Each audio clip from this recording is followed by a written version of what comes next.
सभी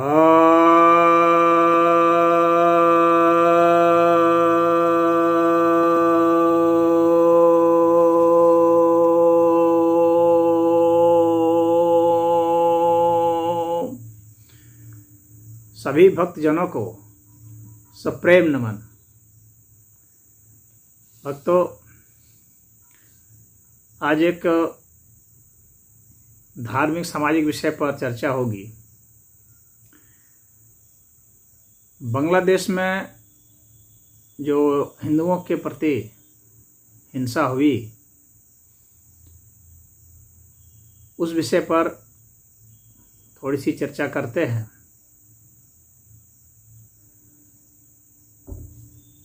वैसे यह कोई पहली और आखिरी घटना नहीं है। इस तरह की घटनाएं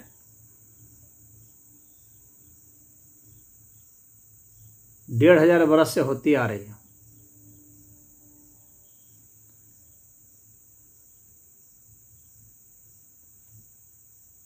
हम लोग जब अपनी पहचान एक विशेष तरीके से कर लेते हैं किसी चीज से, तो उस चीज के प्रति जब हमारा बहुत आग्रह हो जाता है, हमारी आसक्ति बढ़ जाती है,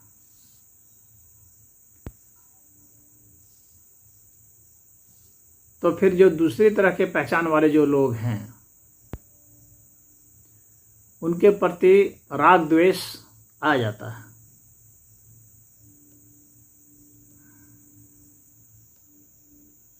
भगवान बुद्ध कहते थे कि वैर से वैर बढ़ता है, यही सनातन नियम है।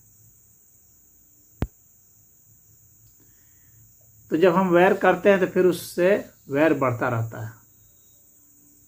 एक को गाली देते हैं, फिर दूसरा भी गाली देता है। एक को मारते हैं, फिर दूसरा भी मारता है। एक का मर्डर करते हैं, फिर दूसरा भी करता है।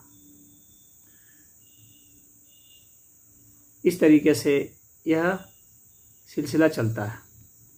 लेकिन यह जो राग द्वेष और पहचान, इस राग द्वेष और पहचान की जब शास्त्रीय मान्यता मिलती है, तब यह खेल दूसरा ही हो जाता है। तब यह पूरा सामूहिक खेल हो जाता है और खतरनाक खेल हो जाता है। क्योंकि एक व्यक्ति या एक छोटा सा ग्रुप आदि समाज में ऐसा सोचता है, तो उसको समाज कंटेंट कर लेता है, उसका काट उसका तोड़ निकाल लेता है, और फिर जो है किसी देश का जो नियम है, कानून है, संविधान है, उसके हिसाब से उस पर जो है काबू पा लिया जाता है। परंतु तब क्या होगा जब इस तरह की मान्यता कोई धर्मशास्त्र ही देने लग जाए। धर्मशास्त्र से अमूमन आदमी यह अपेक्षा रखता है कि वह लोगों के बीच में प्रेम, करुणा, दया, न्याय, सत्य, इन तरह की बातों को बताने वाला हो। लोग धर्मशास्त्र से ये अपेक्षा रखते हैं कि किसी तरह से लोगों के बीच में एक सकारात्मक ऊर्जा का संचार किया जाए, उनसे सकारात्मक कार्य लिया जाए, उनमें सकारात्मक भावनाएं हों। यह अपेक्षा एक सच्चे धर्मशास्त्र से रखी जाती है। परंतु जब ऐसा नहीं हो पाता है, ऐसे भी धर्मशास्त्र बना दिए गए हैं जो कि घृणा सिखा रहे हैं। मनुष्य मात्र के बीच में घृणा सिखा रहे हैं। वहाँ एक विभाजन किया गया, भाईचारे का भी विभाजन, कि अगर वो आपके पाले का है तो भाईचारा रखेंगे, आपके पाले का नहीं है तो फिर वह शत्रु है आपका, फिर वह काफिर है। उसकी जो कुछ भी चीज़ है उसे आपको नष्ट कर देना है।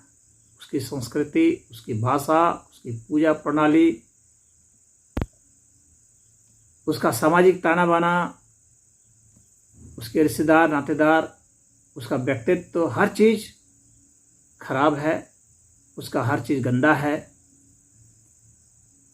और उसे आपको नष्ट कर देना है। और उसे आपको अपनी जो आपकी पहचान है, अपने जो आपके तौर तरीके हैं, जो पूजा पद्धत है आपकी, जो आपकी फ़िलॉसफी है, सही गलत आपकी जो भी फ़िलॉसफी है, उसके ऊपर थोप देना है उसको। यदि वे नहीं मानते हैं तो उसे मार देना है, काट देना है, उसका लूट लेना है। इस तरह की बातें हम कुरान में पाते हैं।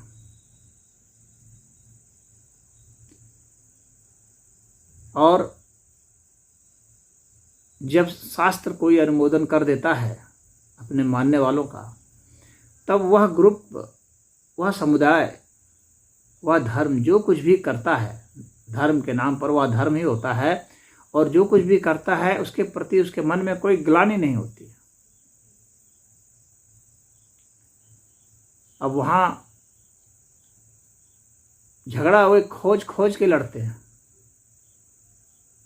झगड़ा नहीं हो रहा है, शांतिपूर्ण ढंग से रह रहे हैं, तो उनमें बेचैनी हो जाती है कि क्यों लोग शांत हैं, क्यों नहीं झगड़ा हो रहा है। तो इस तरह से नॉटी बॉय तैयार किया जाता है। नॉटी बॉय का जो समुदाय है वैसा बन जाता है। वह जो है कहीं शांतिप्रिय ढंग से है तो वहाँ भी कुछ न कुछ बहाने से लड़ बैठना। बांग्लादेश में हम लोगों ने देखा कि कुरान ले जाकर के वहाँ रख दिया गया था, हिंदू के पंडालों में, जहाँ दुर्गा पूजा मनाई जा रही थी। क्या ज़रूरत थी ले जाने की, क्या ज़रूरत थी वहाँ रखने की आपको?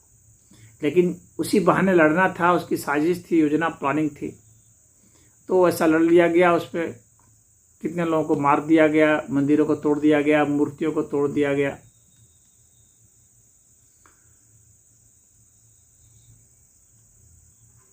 अब उसके बाद फिर यदि कोई प्रतिक्रिया करेगा, उसके कहेगा तो कहेंगे कि इस्लामोफोबिया है। यदि इनके कुकृत्यों के ऊपर कोई कमेंट करेगा, कोई प्रतिरोध करेगा, तो कहेंगे कि इस्लामोफोबिया है। आपने ऐसा माहौल तैयार किया है, और आज से नहीं, इस माहौल की परंपरा है। यह नहीं है कि ये छिटपुट माहौल है, ये मोहम्मद के समय से ही शुरू किया गया था और एक नज़ीर प्रस्तुत की गई थी कि ऐसा ही तुम लोग को करना है, ये स्टाइल से तुम लोग को बढ़ना है, और बढ़े भी, ऐसी बात नहीं है। लेकिन आपने संख्या बढ़ाई, क्वालिटी नहीं बढ़ाई। आपने अपने लाइफ स्टाइल की क्वालिटी नहीं बढ़ाई, आपने बस संख्या बढ़ाई, अधिक पैदा करके या धर्मांतरण करके संख्या बढ़ाई, परंतु आप क्वालिटी कब बढ़ाएंगे? कब एक वह नज़ीर प्रस्तुत करेंगे कि देखिए हम लोग अच्छे हैं? अच्छे होने का नज़ीर कब प्रस्तुत करेंगे? ज़्यादा होने का नज़ीर तो प्रस्तुत कर रहे हैं, लेकिन अच्छे होने का नज़ीर भी प्रस्तुत करना जरूरी है। तभी जो अन्य कम्युनिटी हैं उसके सामने आप सर उठा रख सकते हैं, अन्यथा आपके साथ झुके रहेंगे। और अच्छी क्वालिटी, अच्छी सोच, अच्छे विचार, सत्य विचार, न्यायपूर्ण विचार, ऐसा कब आएगा? उसके लिए जगह कब आप देंगे अपने शास्त्रों में? उसके लिए जगह का कोई प्रावधान नहीं है,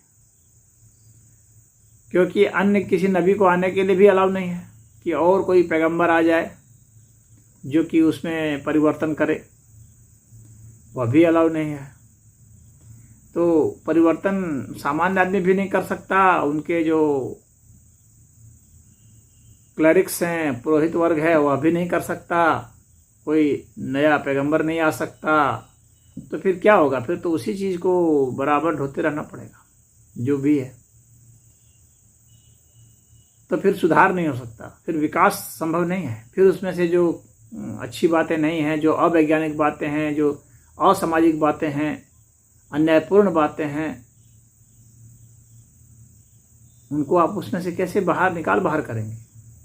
तो अगर आप नहीं बाहर कर पाएंगे तो जाहिर सी बात है कि आप में घुटन और होगी, क्योंकि उसमें खराब बातें हैं, ये तो आप भी जान जाएंगे।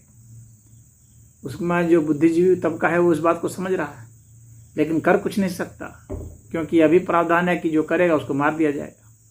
तब ऐसी स्थिति में फिर तो वह गंदगी बाहर ही फैलनी है,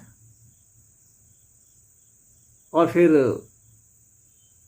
दूसरे लोग भी अपना अस्तित्व बचाने के लिए प्रतिक्रिया करेंगे ही, और जो नहीं कर पाएंगे या कम कर पाएंगे वे मिट जाएंगे, फिर वे वही हो जाएंगे, और फिर वे इस तरह से करेंगे। इस तरह से आते आते या तो पूरा जो गैर मुस्लिम है वे एकजुट हो जाएंगे और फिर वे इस तरह से प्रतिक्रिया करके हमला करेंगे, फिर एक बहुत भयानक युद्ध होगा,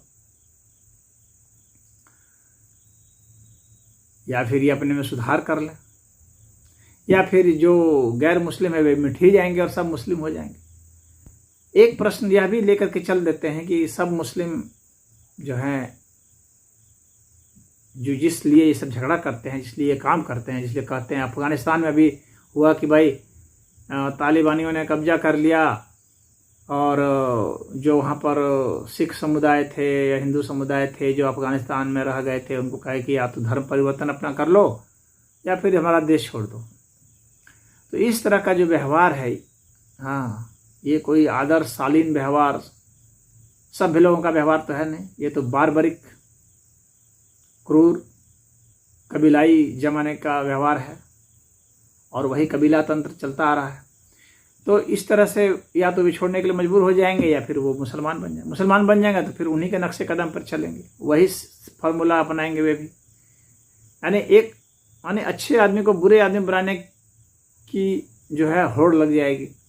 तो एक शर्त यह भी मान लेते हैं कि सब बुरे मन आदमी बन गए, चलिए मान लीजिए सबको राक्षस बना दिया गया उदाहरण के लिए, उसके बाद क्या होगा?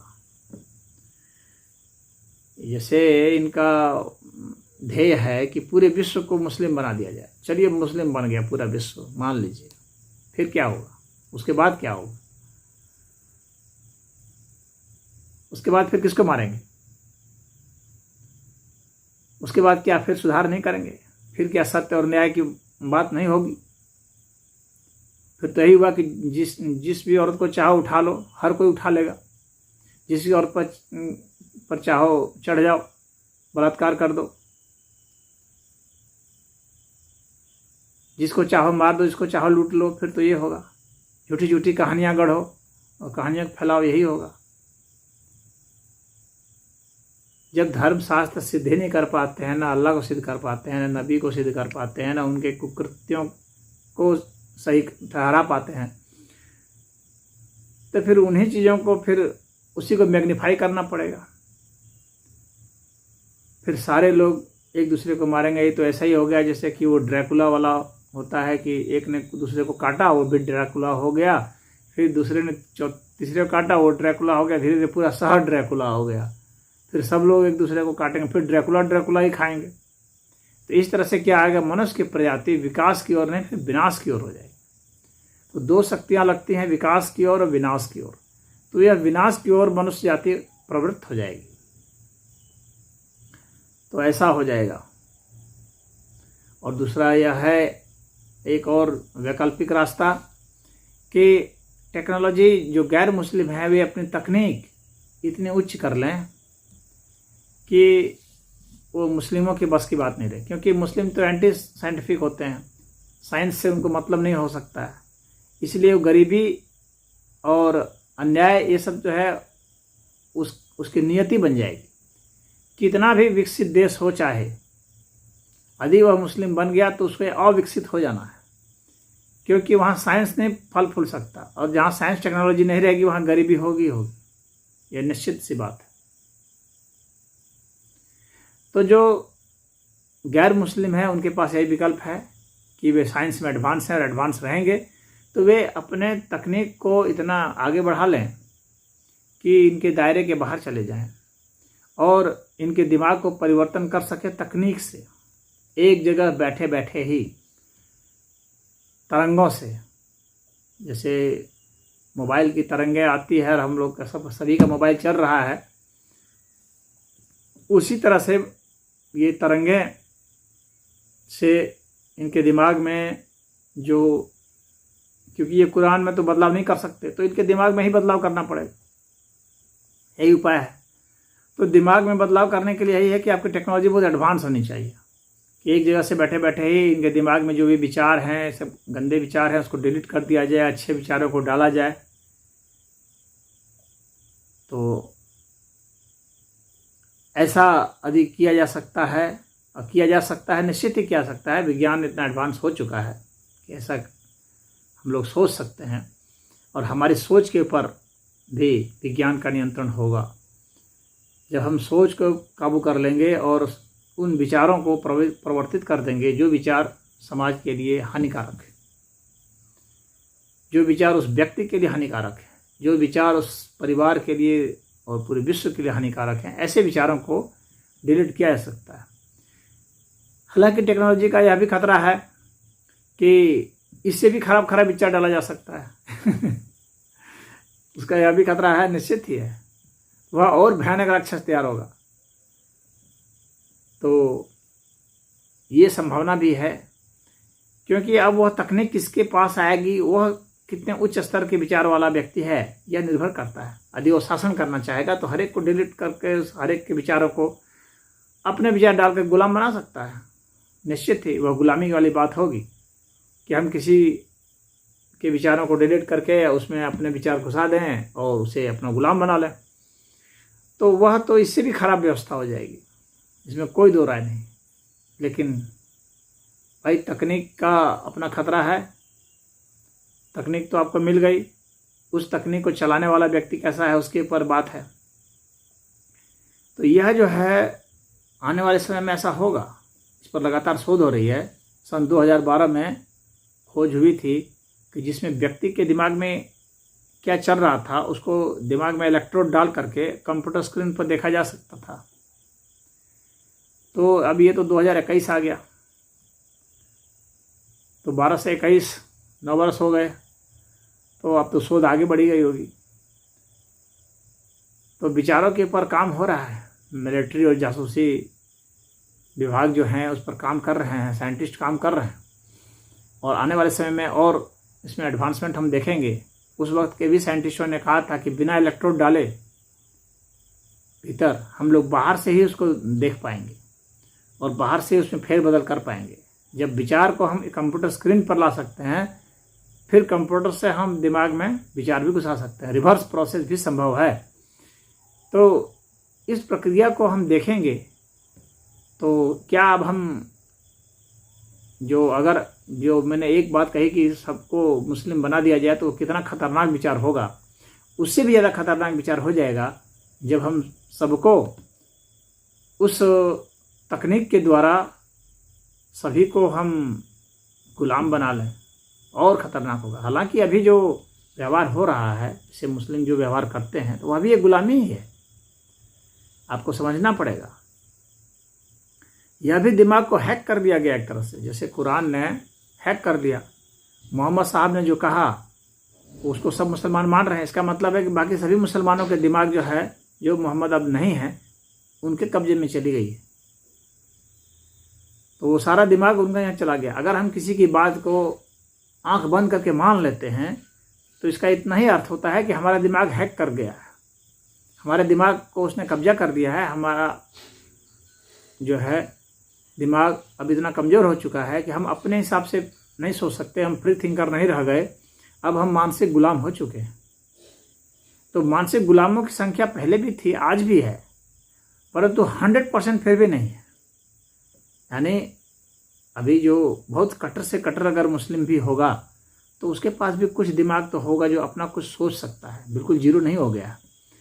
परंतु जब हम ऐसी तकनीक प्राप्त कर लेंगे जिससे कि किसी के दिमाग को बदला जा सकता है, तो फिर तो हम 100% गुलाम हो जाएंगे, इसमें कोई दो राय नहीं।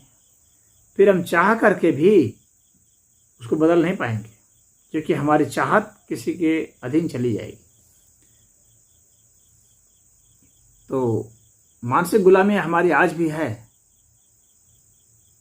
कोई किसी पार्टी का गुलाम हो चुका है, कोई किसी फिलॉसफी का गुलाम हो चुका है,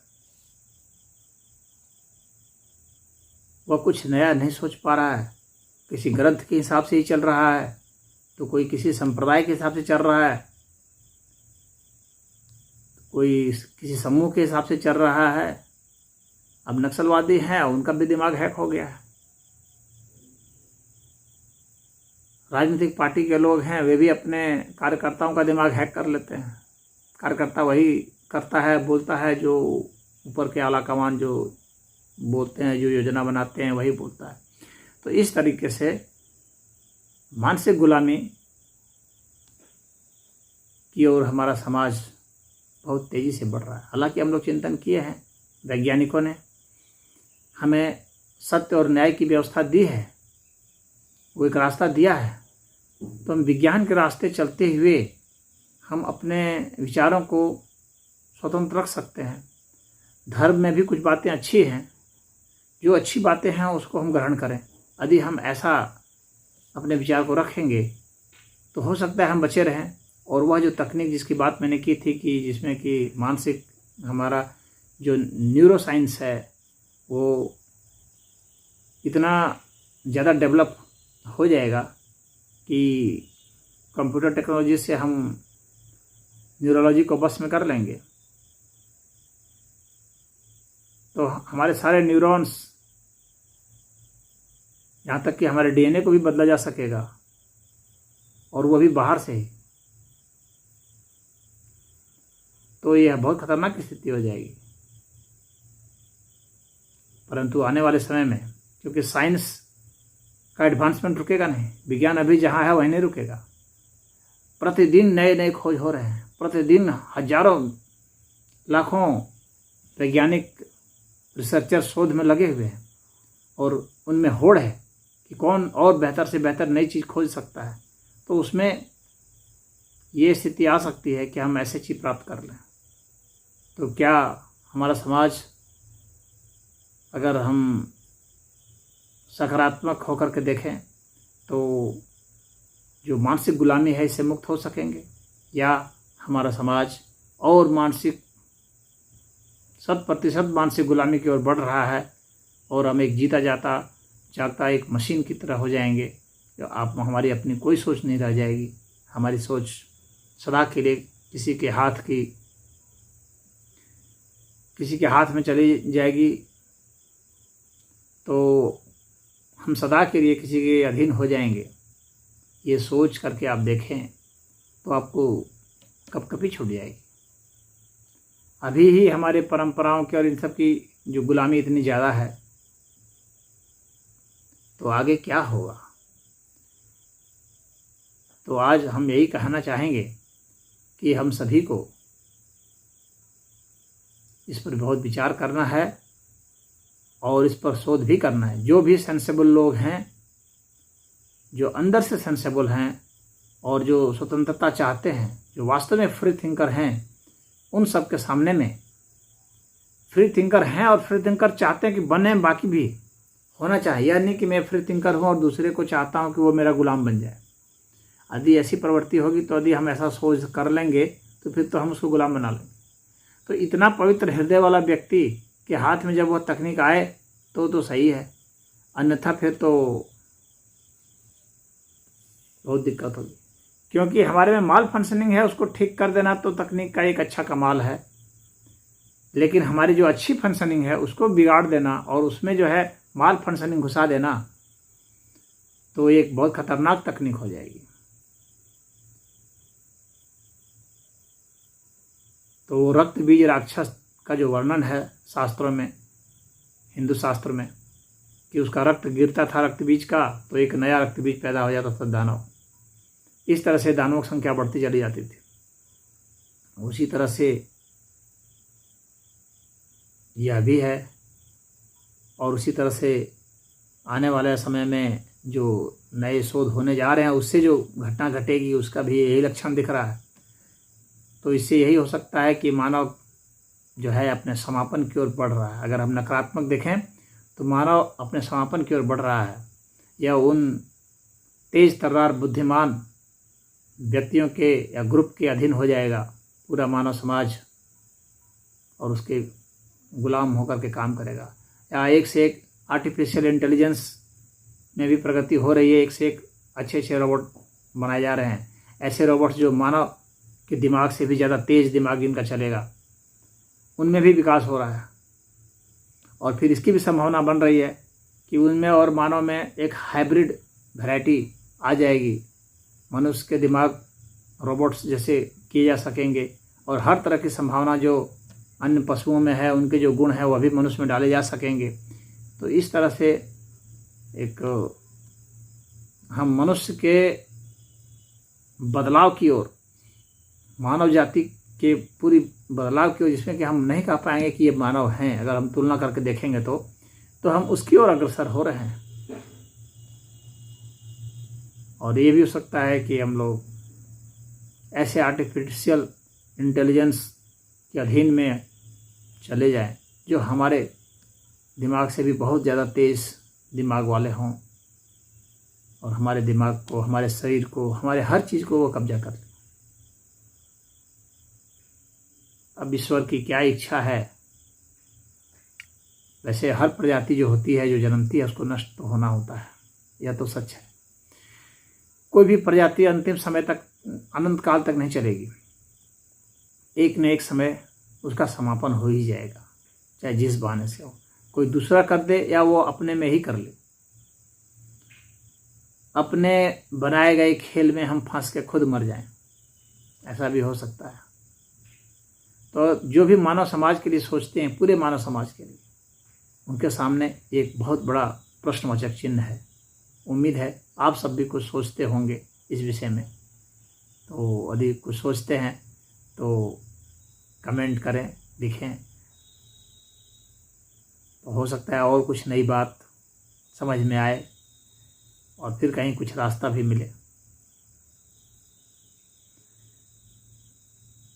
हम जो अभी शासन की जो पद्धत है, क्योंकि कोई भी जो नई खोज होती है उसमें शासन पद्धत का बहुत बड़ी भूमिका होती है।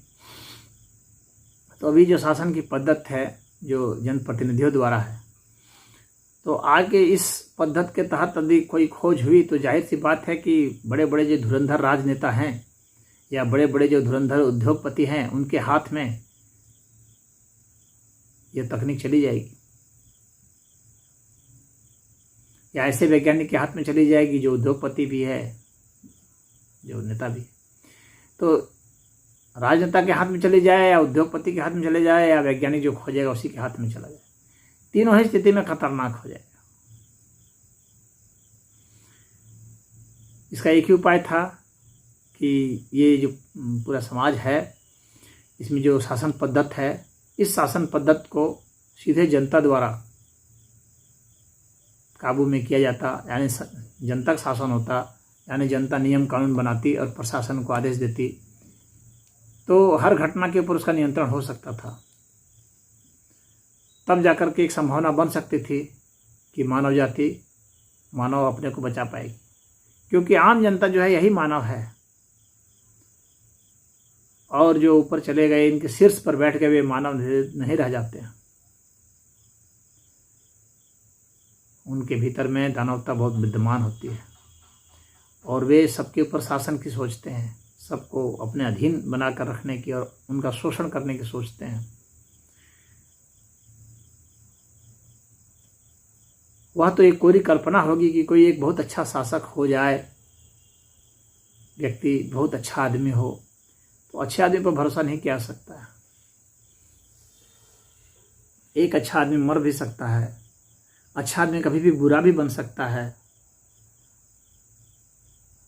जब तक शासन पद्धत पूरे मानव समाज के हाथ में नहीं है, पूरे मानव समाज का मेरा मतलब है मानव समाज का बहुमत, तब तक जो है खतरा है, बहुत बड़ा खतरा है। ऐसी ही हमारी सोच है और इसी के लिए मैं बराबर कहता हूँ कि हमें ऐसे शासन पद्धति बनानी है, कंप्यूटर और स्मार्टफोन के जरिए हमें वोटिंग चाहिए और वोटिंग के जरिए हम किसी व्यक्ति को नहीं चुनेंगे बल्कि कानून को चुनेंगे, कानून को बनाएंगे, न कि कोई जनप्रतिनिधि। तब जाकर के जनता का शासन कहलाएगा और फिर वही शासन समर्थ हो सकता है ऐसी खोजों को काबू करने में जो कि मानव दिमाग पर काम कर रहा है। मानव दिमाग पर जितने भी काम हो रहे हैं उनको काबू करने के लिए ऐसी ही शासन व्यवस्था की ज़रूरत है, अन्यथा हम निश्चित ही 100% गुलामी की ओर बढ़ रहे हैं और अपने विनाश की ओर बढ़ रहे हैं। जहाँ तक हिंदुओं की बात है तो मैं कहूँगा कि हिंदुओं को एकजुट होना चाहिए। और हिंदू चूँकि बहुत सहिष्णु है और फ्री थिंकर है, अच्छा सोच सकता है, वैज्ञानिक सोच रखता है,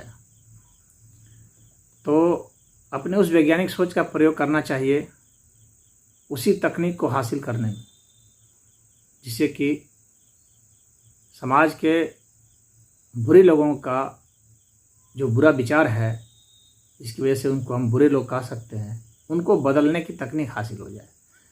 हिंदुओं ने पुराने समय से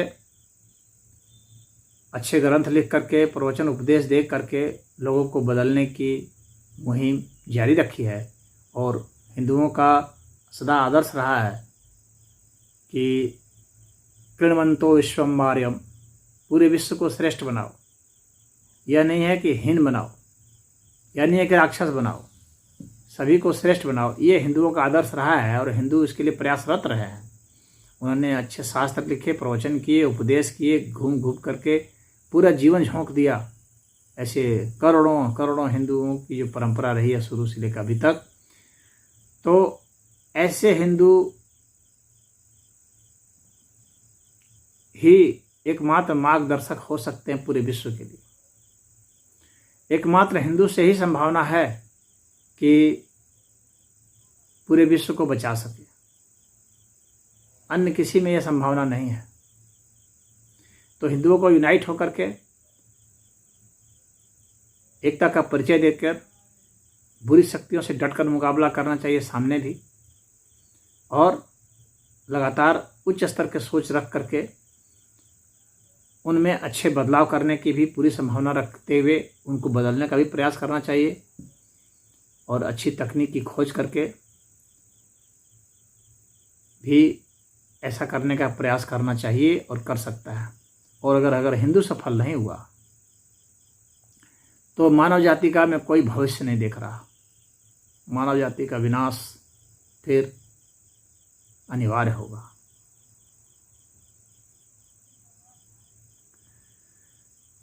यह सुनने में अजीब लग रहा है, लेकिन यही सच्चाई है। क्योंकि अन्य कोई भी जो धर्मावलंबी हैं, मतावलंबी हैं, वे इतना बड़ा हृदय और इतनी बड़ी बुद्धि और पूरे अस्तित्व को एक समझने की क्षमता उनमें नहीं है। उनको ऐसा पाठ नहीं पढ़ाया गया है कि पूरे अस्तित्व को एक समझें और हर तरह की साधना पद्धति को स्वीकार करें, हर तरह के लोगों को स्वीकार करें, और स्वीकार ही नहीं करें बल्कि उसको और बेहतर बना सकें। यह जो संस्कार दिए जाते हैं यह सिर्फ हिंदुओं को ही दिए जाते हैं, न ईसाइयों को दिए जाते हैं, न यहूदियों को दिए जाते हैं, न जैनियों को, न बौद्धों को, न और किसी को। तो